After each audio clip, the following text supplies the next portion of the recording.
भक्तिन कहानी के भाग 4 में आपका स्वागत है। भाग 3 तक हमने पढ़ा किस प्रकार जबरदस्ती के दामाद ने भक्तिन की घर गृहस्थी को बर्बाद कर दिया और उस बर्बादी के कारण भक्तिन को शहर में कमाने के लिए आना पड़ा। सर्वप्रथम जब वह लेखिका महादेवी वर्मा के यहाँ आई तो लेखिका को उसे देखकर बड़ा आश्चर्य हुआ, क्योंकि उसकी जो वेशभूषा थी उसमें गृहस्थ और वैरागी का सम्मिश्रण था। किंतु लेखिका ने जो उससे प्रश्न पूछा उसका उसने बेझिझक उत्तर दे दिया और उसके इस उत्तर का प्रत्युत्तर लेखिका के पास ना रहा और लेखिका ने उसे रख ही लिया। तो आगे हम पैराग्राफ पढ़ें। दूसरे दिन तड़के ही सिर पर कई लोटे औंधा कर उसने मेरी धुली धोती जल के छींटों से पवित्र कर पहनी और पूर्व के अंधकार और मेरी दीवार से फूटते हुए सूर्य और पीपल का 2 लोटे जल से अभिनंदन किया। कई लोटे औंधाकर यानी नहाई, स्नान किया। लेखिका की धुली हुई धोती थी, उसको जल से छींट दी पानी थोड़ा जल से और उसको पवित्र करके पहनी। और पूर्व के अंधकार, पूरब में अंधकार था क्योंकि सवेरे प्रातः काल उठती थी, बहुत सुबह भोर में उठने वाली थी। वही करें पूर्व के अंधकार और मेरी दीवार से फूटते हुए सूर्य, उस दीवार से होके सूर्य उगता है, जानते हैं आप, धंसा धंसा लगता है जब सूर्य उगता है, पहली किरण फूटती है।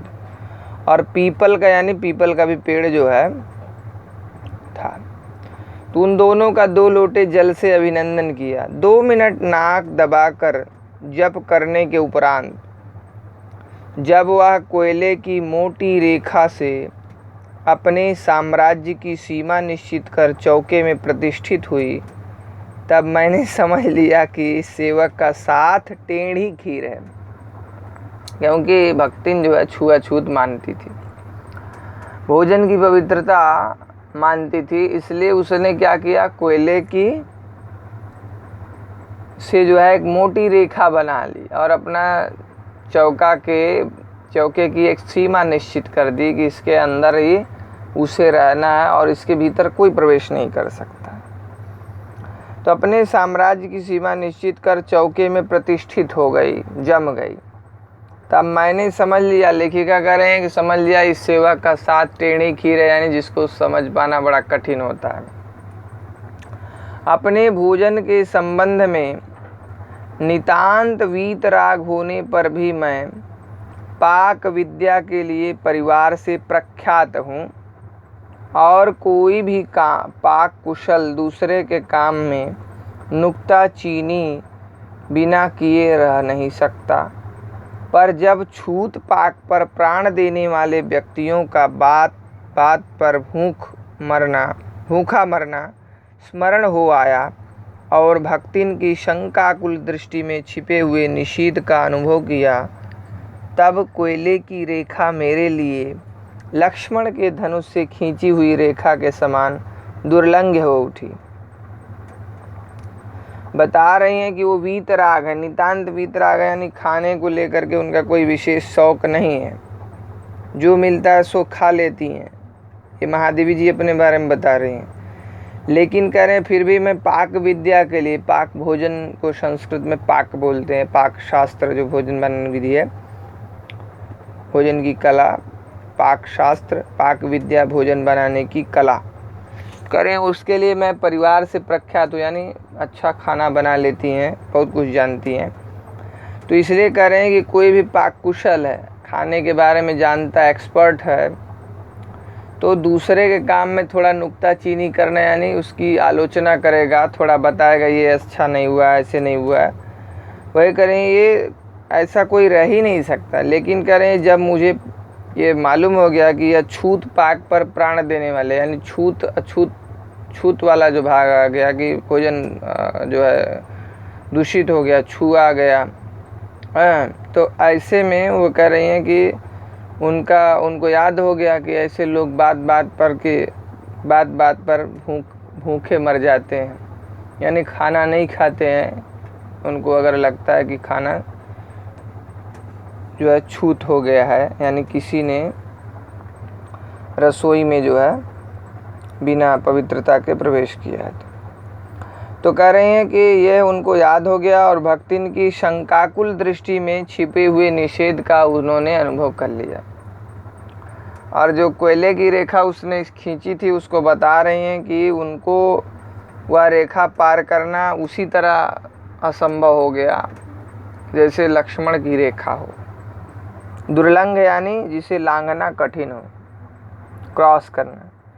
निरुपाय अपने कमरे में बिछौने में पड़कर नाक के ऊपर खुली हुई पुस्तक स्थापित कर मैं चौके में पीढ़े पर आसीन अनधिकारी को भूलने का प्रयास करने लगी। वो कह रहे हैं कोई उपाय इनको सूझा नहीं कि जाती खाना लेती खा लेती, ऐसा तो उनको सूझा नहीं कि जाएं रसोई में निकालें खा लें। इसलिए वो आए और बिस्तर पे किताब लेकर के जो है पढ़ने में लग गई। और इस तरह जो चौके में पीढ़े पर जो आसीन अनधिकारी यानी जिसको अधिकार नहीं है फिर भी वो अधिकार स्थापित किया है, उसको भूलने का वो प्रयास करने लगी। भूल ही जाऊं तो अच्छा है। ठीक है, आगे पैराग्राफ देखें। भोजन के समय मैंने अपनी निश्चित सीमा के भीतर निर्दिष्ट स्थान ग्रहण कर लिया। तब भक्ति ने प्रसन्नता से लबालब दृष्टि और आत्मतुष्टि से आप्लावित मुस्कुराहट के साथ मेरी फूल की थाली में 1 अंगुल मोटी और गहरी काली चित्तीदार 4 रोटियां रखकर उसे टेढ़ी कर गाढ़ी दाल परोस दी। पर जब उसके उत्साह पर तुषारपात करते हुए मैंने रुआंसे भाव से कहा, यह क्या बनाया है, तब वह हतबुद्धि हो रही, क्योंकि वो देहात की थी, उसे इतनी अच्छी तरह से भोजन बनाने की कला जो है नहीं मालूम थी। इसलिए जैसा वो गांव में बनाती थी, देहात में बनाती थी, उसी तरह उसने भोजन बना दिया। और उसको लगा कि बहुत उसने अच्छा काम किया, उसको संतुष्टि थी कि मालकिन के लिए उसने बनाया। तो इसलिए फूल की थाली, फूल एक धातु है जो एलॉय है, मिश्र धातु है, जो कि पीतल और कहा जाता है तांबे के संयोग से बनाई जाती है। 1 अंगुल मोटी और गहरी काली चित्तीदार 4 रोटियां, यानी रोटियां जो है बहुत अच्छी तरह से सेंकी थी उसने। मोटी रोटी थी तो उसको पकाने में थोड़ा ऊपर का जो आवरण होता है, कवर, थोड़ा जल गया था। और उसी में गाढ़ी दाल जो है परोस दी। मैंने भोजन परोसने का उसको ढंग नहीं मालूम था कि दाल अलग देना है, रोटी थाली में देनी है, इस तरह की उसे समझ नहीं थी, क्योंकि वो देहात से थी, इसलिए उसने उसी थाली में ही दाल जो है दे दी। तब लेखिका कह रहे हैं कि मेरे उसके उत्साह पर तुषारपात हो गया। तुषार यानी हिमपात हो गया, बर्फ गिर गई, पाला पड़ गया, क्योंकि बेचारी का उत्साह जो है इन्होंने घटा दिया। जब रुआसे मन से कहा कि यह क्या बनाया है, तब वह हतबुद्धि हो रही, यानी उसको कुछ समझ में ही नहीं है। रोटियां अच्छी सेकने के प्रयास में कुछ अधिक खरी हो गई हैं, पर अच्छी हैं। तरकारियां थीं, पर जब दाल बनी है तब उनका क्या काम, क्योंकि देहात में सभी चीज़ें उपलब्ध नहीं होती हैं। और उस ग्रामीण व्यवस्था में इंसान को सोच समझकर चलना पड़ता है कि अगर ये है तो हम इससे काम चला ले रहे हैं, ये दूसरे दिन के लिए काम करेगा, इस तरह की जो भावना होती है वही भावना भक्तिन में भी थी, क्योंकि वह लेखिका के घर को पराया नहीं बल्कि अपना घर समझ कर चलती थी। मानती थी कि ये मेरा घर है, अगर कुछ नुकसान मालकिन का हो रहा है तो मेरा नुकसान है, यह भावना थी। इसलिए उसके मन की इच्छा को यहाँ जो है लेखिका ने रखा है कि रोटियाँ वो अच्छी सेकना चाहती थी, इसलिए कुछ अधिक खरी हो गई हैं, लेकिन अच्छी हैं। तरकारियाँ थीं, लेकिन वो कह रही है जब दाल बनी थी तो उनका क्या काम है, शाम को दाल ना बनाकर तरकारी बना दी जाएगी। दूध घी मुझे अच्छा नहीं लगता, नहीं तो सब ठीक हो जाता। लेखिका करेंगे मुझे दूध घी अच्छा नहीं लगता, नहीं तो सब तो ठीक ही था। अब ना हो तो अमचूर और लाल मिर्च की चटनी पीस ली जावे। ये भक्तिन की सोच है, भक्तिन की सोच है कि उसे दूध घी अच्छा नहीं लगता है, नहीं तो सब ठीक ही है। लेखिका को अच्छा नहीं लगता है ये, इसलिए सब ठीक ही है। और कह रही है कि अब ना हो तो अमचूर और लाल मिर्च की चटनी पीस ली जाए। अमचूर में मैंगो पाउडर, उसमें जो है थोड़ा हरी मिर्च जो है लाल मिर्च डाल करके कह रहे हैं उसकी चटनी बना ली जाए। कह रहे हैं उससे भी अगर काम नहीं चलता है तो वह गांव से लाई हुई गठरी में से थोड़ा सा गुड़ दे देगी। और शहर के लोग क्या काला बत्तू खाते हैं। ये सब भक्तिन की सोच को लेखिका ने रखा है कि कैसे उस अनपढ़ स्त्री की क्या सोच थी। फिर वह कुछ अनाड़िन या फूहड़ नहीं, उसके ससुर, पितिया ससुर, अजिया सास आदि ने उसकी पाक कुशलता के लिए ना जाने कितने मौखिक प्रमाण पत्र दे डाले हैं। यह सब लेखिका भक्तिन के बारे में बताती हैं कि भक्तिन इस तरह की थी। उसकी अपनी दृष्टि में उसने कोई खराब काम नहीं किया था, अच्छी से अच्छी व्यवस्था उसने की थी भोजन को लेकर। ठीक है, तो ऐसा उसने कहा। सारगर्भित यानी पूरी तरह तो बोल नहीं पाई, लेकिन उसने ऐसा कहा, यह हमको अगले पैराग्राफ से जो है समझ में आता है।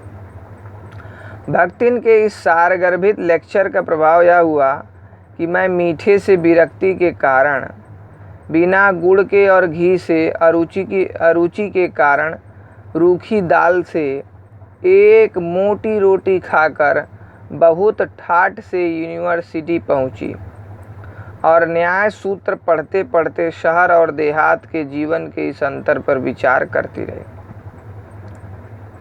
इस लेक्चर का प्रभाव यह हुआ कि उनको मीठे से विरक्ति के कारण, बिना गुड़ के और घी से अरुचि के कारण, यानी उनका मन नहीं लग रहा था, तो रूखी दाल से और एक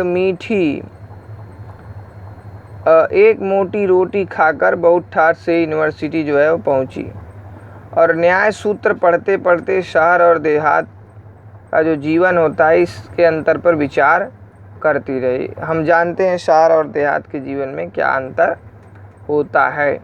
न्याय सूत्र इसलिए पढ़ रही थी क्योंकि मैंने बताया वो संस्कृत से एमए थी, डबल। अगला पैराग्राफ देखें। अलग भोजन की व्यवस्था करनी पड़ी थी। अपने गिरते हुए स्वास्थ्य और परिवार वालों की चिंता निवारण के लिए पर प्रबंध ऐसा हो गया कि उपचार का प्रश्न ही खो गया। इस देहाती वृद्धा ने जीवन की सरलता के प्रति मुझे इतना जागृत कर दिया था कि मैं अपनी असुविधाएं छिपाने लगी। सुविधाओं की चिंता करना तो दूर की बात। अब जो असुविधा भी होती थी लेखिका को वो छिपाने लगी, क्योंकि इस देहाती बुढ़िया ने उनके जीवन को सरल बना दिया। अब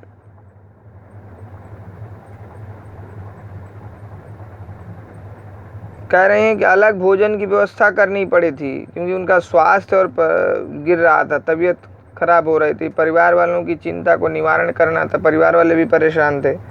लेकिन करें ऐसा प्रबंध हो गया कि उपचार का प्रश्न ही खो गया, उपचार का प्रश्न ही खो गया, उपचार की कोई ज़रूरत ही नहीं थी, क्योंकि इस देहाती वृद्धिया ने जीवन की सरलता के प्रति उनको इतना जागृत कर दिया था कि वे अपनी असुविधाएं छिपाने लगी। सुविधाओं की चिंता करना तो दूर की बात है। ठीक है, अगले पैराग्राफ को हम पढ़ लें। इसके अतिरिक्त भक्तिन का स्वभाव ही ऐसा बन चुका है कि वह दूसरों को अपने मन के अनुसार बना लेना चाहती है, पर अपने संबंध में किसी प्रकार के परिवर्तन की कल्पना तक उसके लिए संभव नहीं। इसी से आज मैं अधिक देहाती हूँ, पर उसे शहर की हवा नहीं लग पाई। उसने महादेवी जी को देहाती बना दिया, गांव जैसा पूरा व्यवहार उनका हो गया, लेकिन करें उसको शहर की हवा नहीं लग पाई है। मकई का रात को बना दलिया सवेरे मट्ठे से सोंधा लगता है। बाजरे के तिल लगाकर बनाए हुए पुए गरम कम अच्छे लगते हैं। ज्वार के बुने हुए भुट्टे के हरे दानों की खिचड़ी स्वादिष्ट होती है। सफ़ेद महुए की लपसी संसार भर के हलवे को लजा सकती है। आदि वह मुझे क्रियात्मक रूप से सिखाती रहती है, यानी बना करके जो है लेखिका को देती रहती है। पर यहाँ का रसगुल्ला तक भक्तिन के पोपले मुंह में प्रवेश करने का सौभाग्य नहीं प्राप्त कर सका, क्योंकि वह पूरी तरह से जो है पाक भोजन के संबंध में जो है बहुत छुआछूत मानती है। इसलिए उसने कुछ भी नहीं खाया है, सार का जो बनाती है वही खाती है। मेरे रात दिन नाराज होने पर भी उसने साफ धोती पहनना नहीं सीखा, पर मेरे स्वयं धोकर फैलाए हुए कपड़ों को भी वह तह करने के बहाने सिलवटों से भर देती है। उस बेचारी को इतना ज्ञान नहीं है, इसलिए वह जो कपड़ा सूख जाता है महादेवी जी का, उसको कहती है कि हम इसको तह करके रख देंगे, लेकिन ऐसी तह करती है कि और उसमें सिलवट आ जाती है, वो और सिकुड़ जाते हैं। मुझे उसने अपनी भाषा की अनेक दंत कथाएँ कंठस्थ करा दी हैं। अवधि की जो लोक कथाएँ हैं, दंत कथा यानी जो प्रचलित कथाएँ समाज में होती हैं, पर पुकारने पर वह आय के स्थान में जी कहने का शिष्टाचार भी नहीं सीख सकती। जो गांव देहात में जो संबोधन करते हैं तो लोग जी इस तरह से जवाब सुन करके जी ऐसा उच्चारण नहीं करती है। वह देहाती जो है देहाती ही बनी है, वह आय ही कहती है, जी नहीं कहती है। तो ठीक है, हम इतना ही देखें। इस पैराग्राफ में मुझे नहीं लगता कुछ जो है कठिन है जो समझाया जाए। तो आज के लिए इतना ही, फिर नेक्स्ट वीडियो में हम मिलेंगे। तब तक के लिए धन्यवाद।